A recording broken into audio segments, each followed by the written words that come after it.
வணக்கம் viewers, welcome to கருவேப்பிலைசமையல்.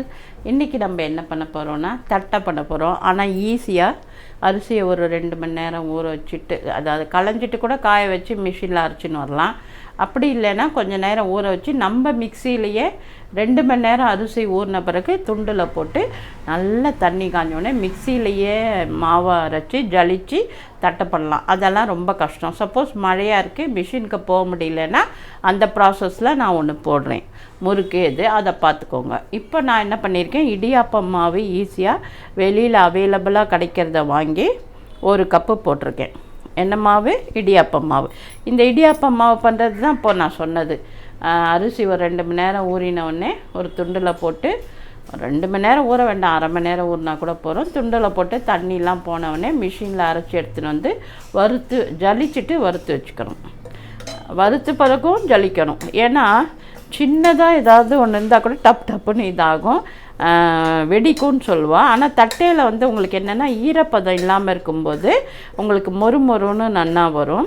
So இதுக்கு வந்து நம்ம அரிசி மாவு மாத்திரம் வறுக்கக்கூடாது, உளுந்தும் வறுத்து பொடி பண்ணிக்கணும்.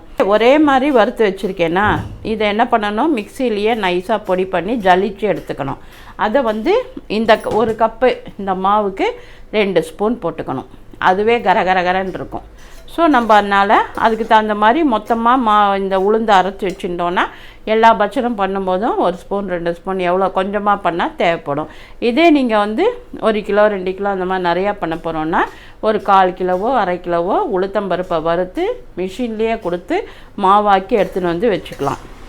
அதுவும் உங்களுக்கு நல்லா இருக்கும். அதையே நம்ம யூஸ் பண்ணிவிட்டு மீதி உளுத்தம் மாவு அந்த வறுத்து பொடி பண்ணது இருந்ததுன்னா உளுந்தங்கஞ்சி சாப்பிட்லாம், உளுந்தங்களி பண்ணிக்கலாம், உளுந்த உருண்டை பண்ணிக்கலாம். ஸோ நீங்கள் 1/2 கிலோ மாவு அரைச்சோம் வேஸ்ட்டாக போகுதுன்னு கவலையே பட வேண்டாம்.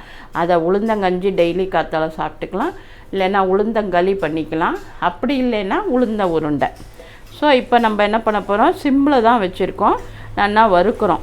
இது எப்படி வரணும் அப்படின்னா மணலாக உங்களுக்கே தெரியும். இப்படி எடுத்து கொட்டினா இது பாருங்கள், இப்போ உதிரியாக விழுறது பாருங்கள், இந்த மாதிரி தான். சரியா? இது ஆயிடுத்து, நல்லா உஷ்ணம் வந்துடுது.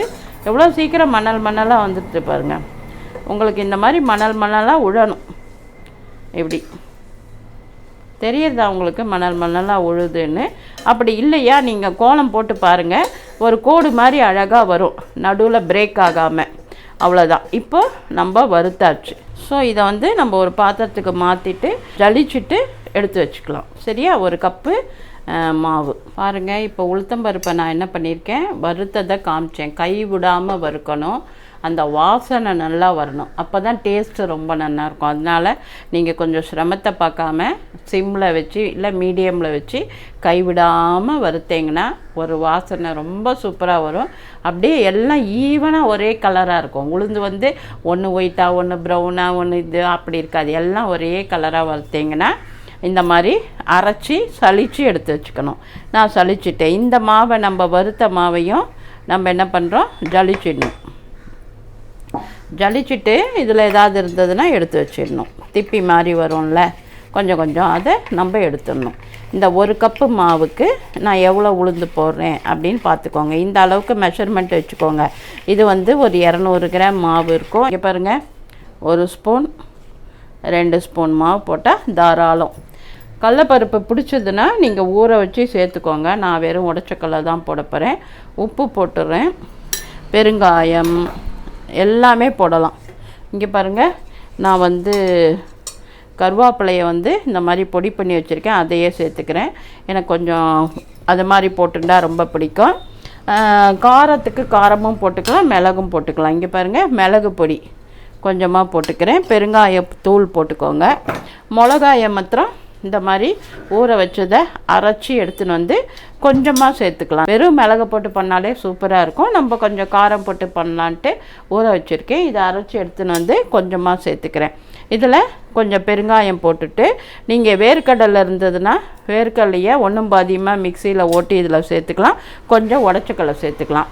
அது நான் வெறும் உடச்சக்கல்லை மாத்திரம் கொஞ்சம் சேர்த்துக்கிறேன். சப்போஸ் உங்களுக்கு கடலைப்பருப்பு பிடிக்கும்னா நல்லா ஊற வச்ச ஒரு 1/2 hour 1 hour ஊற வச்ச கடலைப்பருப்பை ஒரு 1 ஸ்பூன் 2 ஸ்பூன் போட்டுக்கலாம்.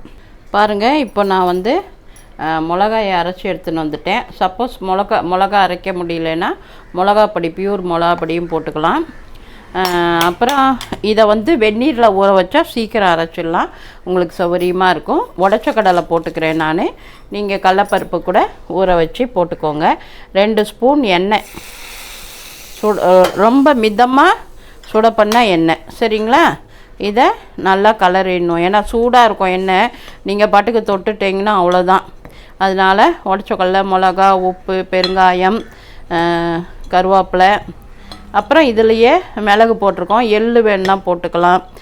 வந்து உங்கள் வேரியேஷன்ஸ் வந்து உங்களோடது தான். நான் மிளகு பொடி போட்டிருக்கேன், கொஞ்சம் இந்த சிவப்பு மிளகாவும் அரைச்சி போட்டிருக்கேன். மிளகா நெடி வருது அடி லைட்டாக, அவ்வளோதான். இதை நல்லா இது பண்ணிவிட்டு மாவை தண்ணி ஊற்றி பிசையணும். இந்த எண்ணெய் வந்து எல்லா இடத்துலையும் சேரணும், அதனால் கொஞ்சம் நல்லா பிசைஞ்சிங்கன்னா கரகரப்பு நல்லாயிருக்கும், சரிங்களா? இந்த மாதிரி சூப்பராக அதை சேர்க்க வேண்டியதை சேர்த்து, கொட்ட வேண்டியதை கொட்டி, கலக்க வேண்டியதை கலக்கி, இப்படி பண்ணும்போது சமையல் சூப்பராக இருக்கும்.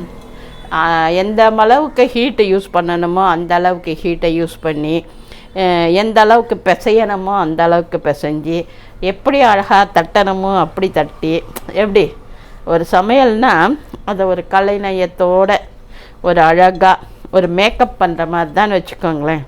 அப்படி மேக்கப் பண்ணோன்னா சூப்பராக இருக்கும். பாருங்கள், நல்லா பிசைஞ்சிட்டேன் நான். இப்போ நான் வந்து எண்ணெய் நல்லா மிஸ் ஆனதுனால தண்ணி ஊற்றி பிசைஞ்சிடுறேன். டப்பக்கடியில் தண்ணியை கொட்டிடாதீங்க. அப்புறமா வந்து இது சப்பாத்தி மாவு மாதிரி தான், முறுக்கு மாவு மாதிரி தான் பிசைஞ்சிக்கணும். அதனால் நீங்கள் பாட்டுக்கு தண்ணியை டப்பக்கடின்னு கொட்டிடாதீங்க. கொஞ்சம் கொஞ்சமாக தெளித்து இல்லைன்னா கொஞ்சமாக ஊற்றி பிசைஞ்சிக்கோங்க. பழக்கம் இப்போ என்ன மாதிரி எல்லாம் டக் டக்குன்னு செஞ்சிடுவீங்க. பிகினர்ஸ்க்காக தான் நான் சொல்கிறேன். அந்த மாதிரி நீங்கள் பார்த்து செஞ்சுக்கோங்க. இதில் கலர் வேணும்னா நீங்கள் வந்து காஷ்மீரி சில்லோ, அந்த என்னவோ பெடிகர் சில்லியோ சொல்லுவாங்க, அதை கூட சேர்த்துக்கலாம். நீங்கள் எது உங்களுக்கு சாய்ஸோ, மிளகா அப்படி அவைலபிளோ அதை சேர்த்துக்கலாம். இந்த மாதிரி நல்லா பிசைஞ்சிட்டு நான் உங்களுக்கு காமிக்கிறேன். ஏதாவது ஒரு பிபி கவர் எடுத்துக்கோங்க. இந்த மாதிரி எண்ணெய் தடவி வச்சுட்டிங்கன்னா ஈஸியாக உங்களுக்கு பண்ண முடியும். இந்த மாதிரி உருட்டிக்கோங்க. நான் என்ன பண்ணுவேன், இதை இப்படியே அமுக்கிட்டு இப்படியே கையிலையே நான் இது பண்ணி இப்படி பண்ணுவேன். நீங்கள் என்ன பண்ணலாம், இல்லைன்னா இங்கே பாருங்கள், நான் இப்படி பண்ணியிருக்கேன்னா கையில், இதை நான் அப்படியே ரவுண்ட் பண்ணி இப்படி தட்டிடுவேன். நீங்கள் என்ன பண்ணலாம், இந்த மாதிரி ஒரு பாத்திரம் வச்சு ரவுண்டை இப்படி பண்ணிங்கனாலும் சூப்பராக வந்துடும்.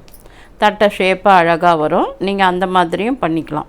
இந்த மாதிரி ஒவ்வொரு தட்டையாக நீங்கள் இந்த மாதிரி தட்டிக்கலாம். இதை பாருங்கள், இது இப்படி இருக்கா, இதை இப்படி வைக்கிறேன்னா இங்கே பாருங்கள், இங்கே பாருங்கள், இது இப்படி இருக்கா. இந்த பாத்திரம் வச்சு இப்படியே அமுத்தினீங்கன்னா இதை பாருங்கள் அழகாக வந்துடுச்சு ரவுண்டாக. அந்த மாதிரியும் நீங்கள் பண்ணிக்கலாம். இந்த மாதிரி பண்ணிவிட்டு ரவுண்டாக வரும், அப்படியே எடுத்து எண்ணெயில் போட்டுடலாம். ஸோ இதில் இப்போ எண்ணெய் வச்சு காஞ்சவுடனே இது ரெண்டையும் எப்படி போடுறதுன்னு காமிக்கிறேன். பாருங்கள், அவ்வளோதான். இந்த மாதிரி நம்ம ஒன்றா இந்த கவரில் எண்ணெயை தடவிட்டு சிம்மில் வச்சு போட்டு எடுங்க, அப்போ தான் நல்லா வேகும், சரிங்களா? நான் வந்து சிவப்பு கலர் ரொம்ப வர மாதிரி பண்ணலை. ஸோ நீங்கள் அதே மாதிரி பண்ணிக்கோங்க. ரொம்ப சிவப்பாக வேணும்னா நீங்கள் வந்து காஷ்மீரி மிளகா போட்டுக்கோங்க. இந்த மாதிரி தட்டை பண்ணிக்கோங்க. கலர் வேணும்னா கொஞ்சம் இந்த என்ன காஷ்மீரி சில்லி வாங்கி நல்லா வெந்நீரில் ஊற வச்சு அரைச்சி போட்டிங்கன்னா சுவக்க சூப்பராக வரும். நான் ஒரே ஆளாக பண்ணுறதுனால கொஞ்சமாக மாவு போட்டு பண்ணியிருக்கேன். ஆக்சுவலாக வந்து வரிசையாக நான் ஒரு பட்சணம் பண்ணுறேன். நிறையா பேர் ஃபோன் பண்ணி என்ன கேட்டிங்கன்னா தீபாவளி லேகியம். நான் சிம்பிளாக ஒரு 4-5 ஐட்டம் மாத்திரம், இம்பார்ட்டண்ட்டாக சேர்க்க வேண்டிய ஐட்டம் மாத்திரம் போட்டு எப்படி லேகியம் ஈஸியாக பண்ணுறது அப்படின்னு நான் போடுறேன். கண்டிப்பாக தீபாவளி லேகியம் போடுறேன். ஏன்னா இஞ்சி அரைச்சி சாறு அதெல்லாம் வேணாம். நாட்டு மருந்து கடையில் போய் திரிப்பலான்னு கேட்டால் சுக்கு மிளகு திப்பிலி கொடுப்பாங்க. அந்த பொடியை வாங்கிக்கோங்க, 1-2 ஐட்டம் அழகாக போட்டு நான் எப்படி பண்ணுறேன்னு பாருங்கள்.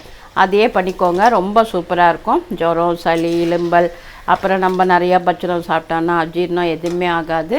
ஸோ நான் நீங்கள் எல்லோரும் கேட்டதுனால கண்டிப்பாக தீபாவளி லேகியம் போடுறேன். இந்த தட்டையை பார்க்குறதோடு நிற்காமல் செஞ்சு பாருங்கள். உங்களுக்காக தானே நான் பண்ணுறேன். ஸோ கண்டிப்பாக ஷேர் பண்ணுங்கள், லைக் பண்ணுங்கள். நீங்கள் டெய்லி எனக்கு கொடுக்குற பேராதரவுக்கு நன்றி. ஸோ நான் வேறு என்ன சொல்லணும்? கரெக்ட். ஆரோக்கியமாக இருப்போம், ஆரோக்கியமாக சாப்பிடுவோம். நன்றி, வாழ்த்துக்கள்.